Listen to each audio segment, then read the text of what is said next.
I'm excited. I can't wait till I'm back in the States and I'm on the same like time zone as everyone else. Yeah, where are you in the world? So I'm in Spain Oh, currently. Yeah, wow. so yeah. I see Okay. Well, daylight where you are. Fun stuff. yes, still daytime here. Wow. How long have you been in Spain? It's been about 2.5 years, so Mm. close to three. It's been exciting. Definitely, I'm going to miss certain things like they eat really late here, so Oh, it's not even dinner time. They don't eat till around 10:30. Yeah. dinner? And sadly, dinner. Wow. Yes. And so we've adapted that habit. And so when we go back, we're going to have to get used to eating dinner at like 5, 6 p.m. And we're like, oh, Right. that's lunch now. Yeah, that's going to be Oh completely my different. goodness. That's interesting. Mhm. Well, but we just dove right on in. But I want to thank you so much for agreeing to this interview with Furls. I'm Oh, Deveter Brown, and I'm so happy to have Shanice with me today to share all things crochet. thank It's going to you. be a fun and Yeah. informal chat. And I must first start by saying thank you for agreeing to be a part of our Maker Stories, starting with Black History Month. It was really important to me when I started this job that I would shine a light on makers of color. And so when your name came up, I was like, hello, yes, of course. I'd love to interview her. You're definitely inspiring. Oh, Your yes. designs are absolutely beautiful, and I want the people to get to know you. So Oh tell us a little bit my about goodness. Thank you. So I'm Shanice. I am a military spouse. Currently, we are stationed overseas in Spain. A little bit about myself, I plenty of time for crochet. Basically, I started crocheting as a hobby. My husband, we were long distance for 3 years before we got married, and he was constantly on underways and going out to sea and coming back. And so naturally, that builds a lot of like anxiety. And I kind of needed a way to kind of cope with that because, someone that I love and is we're not together every single day. And sometimes I'm not able to talk to him every single day. So I kind of was like, I need something to kind of relieve that stress. And I picked up crocheting and I just kind of took off from there. And I'm like, oh, this is something that's actually really, really cool. I fell in love Wait, with so it. you just picked it up? You didn't crochet previously? No, I learned off of YouTube. Yeah. Wow. Okay. I started out making little appliques. I was making like flowers and it took forever. And I was watching videos. It took forever to get that flower to look like a flower. But I finally got it. Took a lot. But yeah, I started looking at YouTube videos. And then once I got comfortable, I looked into trying to follow a pattern. And then after that, it took off and I was like, I can kind of do this. This is something that's really cool. Yeah, Yeah. good for you. That's really exciting. I tell people all the time, YouTube is the new school. It's where you can learn Mhm. anything. I mean, anything. And Everything. yeah, and it's so Yes. awesome to use YouTube for crocheting because it really does show you exactly what to do, what stitches to do. So that's really cool. I'm excited to hear that. Yes. Tell us a little bit more about how you got into designing. Oh, okay. So designing, I was trying to make, I believe it was a coaster, but I couldn't find anything that I like loved and I wanted to use in my own home. And I was like, well, I can kind of, maybe I can make something up of my own. And I was like, I was really nervous to do it, but I was like, there's no such thing as failure. It's either it's going to work or you have to adapt. And so I made cactus coasters, and it was my very first time like introducing tapestry crochet. But I was like, Mhm. you know what? I think I can just do this. I feel like a lot of it is just having enough self confidence to just put yourself out there. And it took a while, but that was something that was received well. And so I was like, okay, well, let's see what else I can come up with. And it just kind of took That's it from there. Yeah. That's awesome. So I agree with you in that self-confidence is key. Like Mhm. anything that you want to do, especially in the fiber arts, being confident enough to know, I can actually maybe do this is Exactly. really Yeah. cool. Yeah, so good for you and kudos to you. How is it crocheting in Spain? How is that? Like what supplies do you It is. use? So it's really funny. The yarn is different. The texture is different. They use a lot of like lace and fingering yarn. It's hard to find like worsted weight or bulky.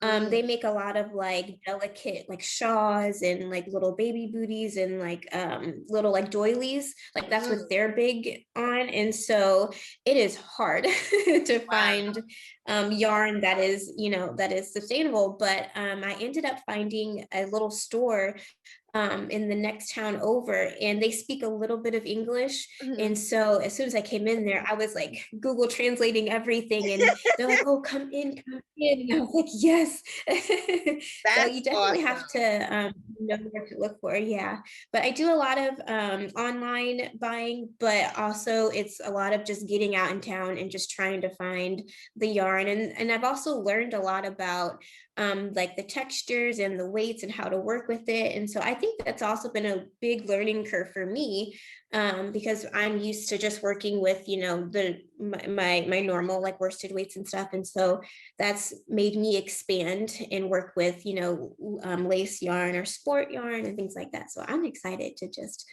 continue to design all the things. All the things. That's really awesome. What kinds of things have they inspired you to make using that thinner yarn? Is there anything in particular that you've made while you've been there that you're like, hey, you know what? This is really nice. You know what? I'm dabbling in garment. I'm trying to design my own like sweaters and shawls. It's not something that I normally do. I'm actually designing a shawl at the moment. And it's a learning curve Mhm. because I want it to be super heavy, but I'm like, you know what? This yarn, it's not going to work for that. So I have to Right. adapt, and it's learning. And so definitely getting into garment pieces and accessories like shawls and things like that. That is something that I am diving into. So I'm super excited for that. That's awesome. Now, as a woman of color living overseas, do you feel like you stand out in a crowd?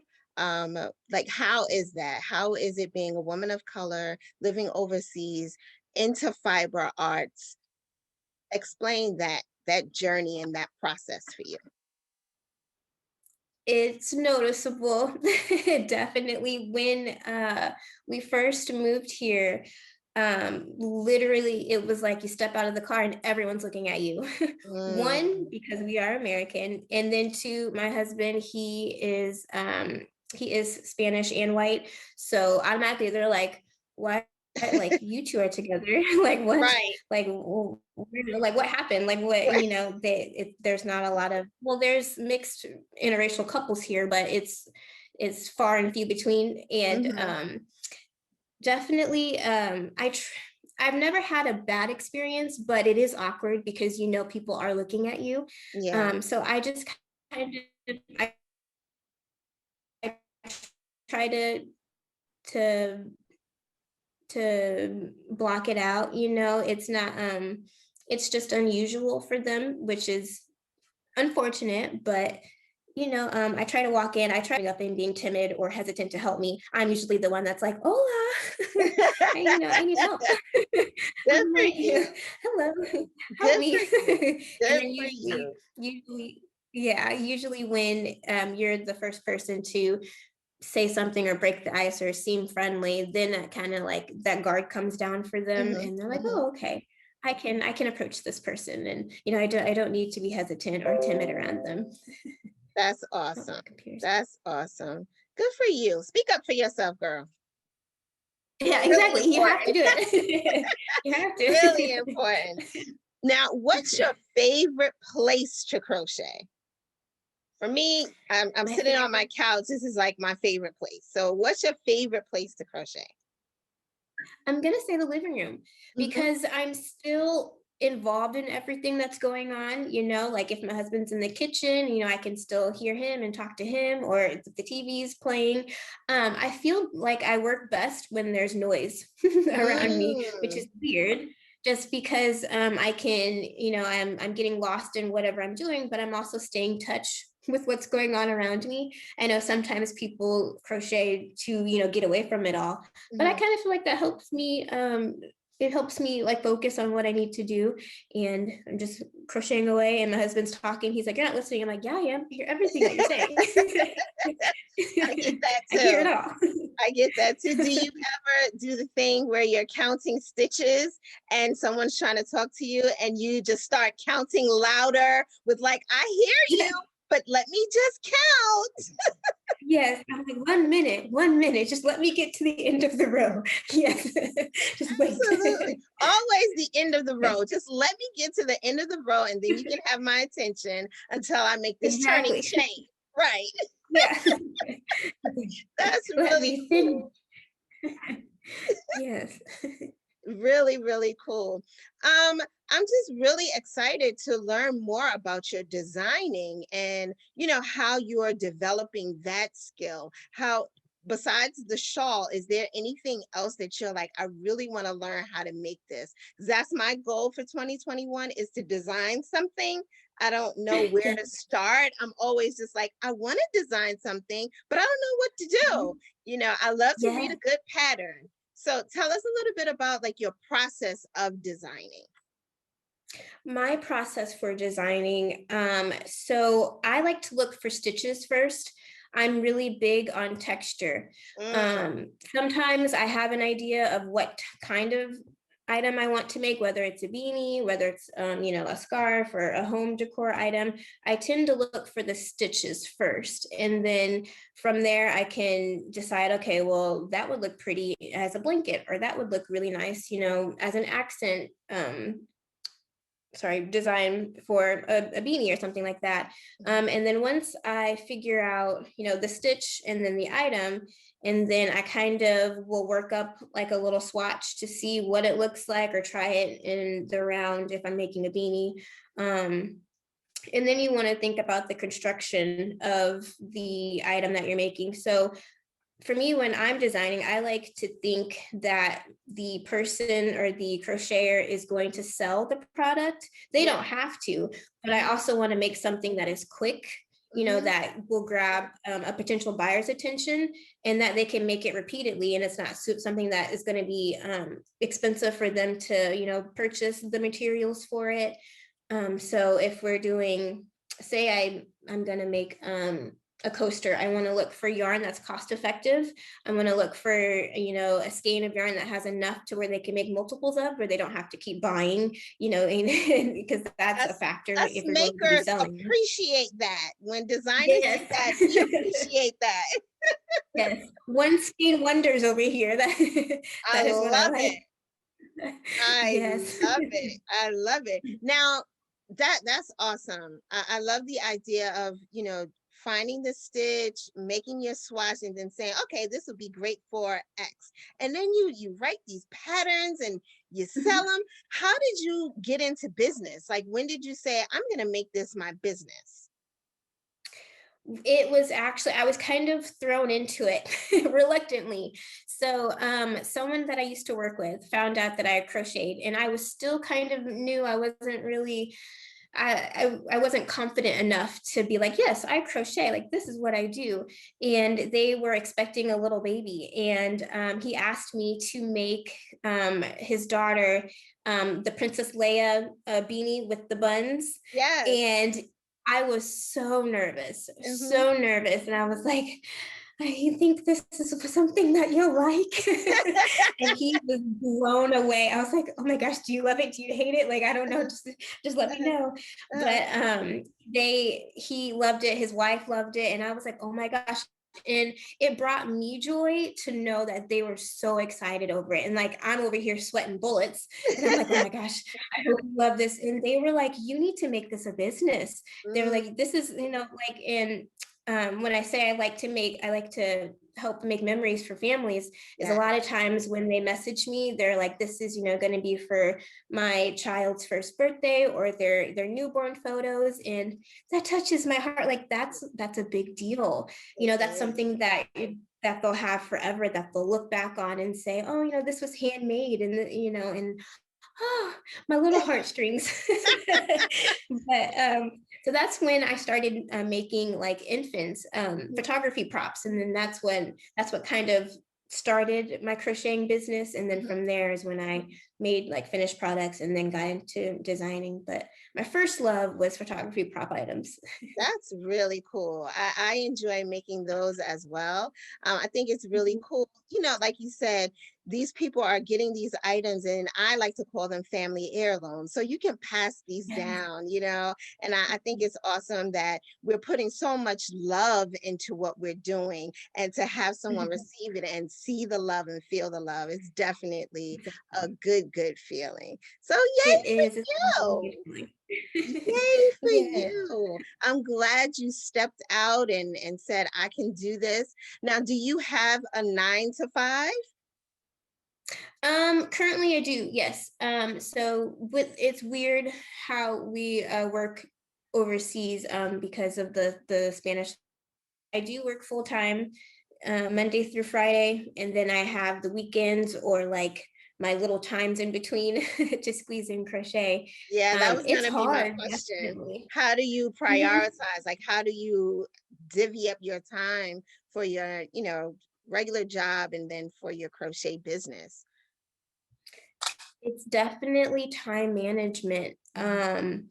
I've developed a system where I will either wake up a little bit earlier so that I have that time to crochet, and then, get up for work, and then, spend time with my husband and then cook. But it's definitely a balance. Yes. Like I feel like every moment that I have a free moment, I need to be doing something. And, Hmm. and it's okay to take time for yourself. You don't have to build a business, overnight, because it definitely doesn't happen overnight. It does not. It's it's learning how to manage your time and then say, okay, well, I have, Friday off, which tomorrow I'm going to spend a few hours working on my shawl pattern. And then I'm going to stop, and then I'll Mhm. have a little bit of time to do housework. And, it's it's not letting yourself feel defeated, because a lot of times, like, there's dishes in the sink, or, I do need to clean up the living room, or I need to, fold clothes or do laundry. It's allowing yourself to have the grace, but also know that you do have a plan, and you will get there. It's Yep. just you have to prioritize and move things around. Yeah. Yeah, that's really key. And I'm sure our audience can concur. You want to stay with your hook in your hand, but you got to put it down sometimes. The kids do Sometimes. need to be fed, and the laundry does need to get done. But okay, so after you put the crochet down, you paid attention to your husband. What do you do for self-care? What do you do to make sure that Shanice is well? I like to read. I just finished a book literally yesterday, and now I'm starting a new one. Um, Something to get my mind completely off of crocheting, and then also to rest your wrist, because that is a thing. Yes. I just recently started working out. Mhm. Um, I told my trainer I don't like working out, but I know I need to do it. She was like, well, you're doing it. I was like, I know. I know. So that's a little bit of me time that I get. And I was like, oh, I'm ready to go. Good for you. Love So that you though. you reading. What did you finish yesterday, if you don't mind my asking? No, so I like the author Jodi Picoult, and I Okay. just finished A Spark of Light. Hmm. I do like her book. A lot of people say it's hard to get into her novels, just because I don't know if you're familiar, but the way that she writes is from the perspectives of her characters. And Okay. so like each chapter will Mhm. be a different viewpoint from, one of the main characters. And this book is particularly a little bit of a heavier topic, but it was so informative. And so Oh, I do like her books. They're like attention grabbers. awesome. I'll have to check her out. What's the next book on your list? I believe I have, I think it's called The Silent Patient. I like reading like crime Mhm. books, something like drama filled. Yeah, that's me. I love it. That's good stuff. Do you prefer to read books or do you listen to audiobooks or do you read on a device? I prefer to read like with the paper book. Yes. Call me old school, but Nope, I I'm right like there to with turn the you. pages. I like to turn the pages. I like to physically see the book. And then, when I'm done, I put it on the shelf and I'm like, I've completed that. I like to see it. It's a good feeling to complete something, even if it's a book. Mhm. It's a good It feeling. does. It Mhm. definitely is. Well, Shanice, it has been so good chatting with you, sharing with you. Just this time together has been awesome. I hope that our audience has gotten a better insight into who you are and all the Mhm. amazing things that you do. We will definitely share all your websites and your social so that they can follow you. Those Yeah. of you who are not following her, you need to follow her. You want to you want to tell us the best way to reach you, the best way to check out your goods? My goods. I'm definitely a huge fan of Instagram, and my Instagram is at Crochetastic Boutique. I tend to be I'm a scroller on Instagram. So if anyone wants to reach out, Instagram is probably my best. And then you could shoot me a DM. Facebook I do use, but mainly use it for like family and friends. But if anyone wants to like have any tips on how to get started or start designing, I will share all my little secrets.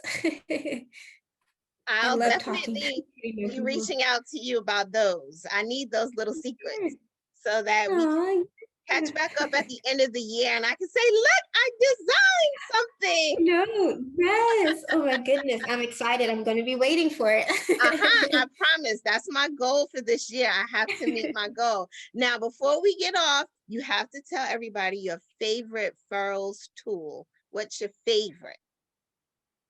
Okay, it's sitting over there. I like the yarn bowls. I've never used one until I think I ordered one, probably it was in January is when I got it.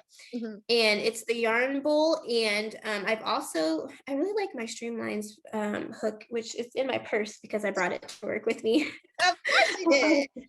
I'm telling you, like literally, I will find any pattern. I'm like, ooh, I can grab my hook, or ooh, let me just put this in my bowl. Like I do it all the time. I find myself reaching for these items, and I'm like, okay, I'm gonna use this, and I'm gonna use this. I'm like all the time.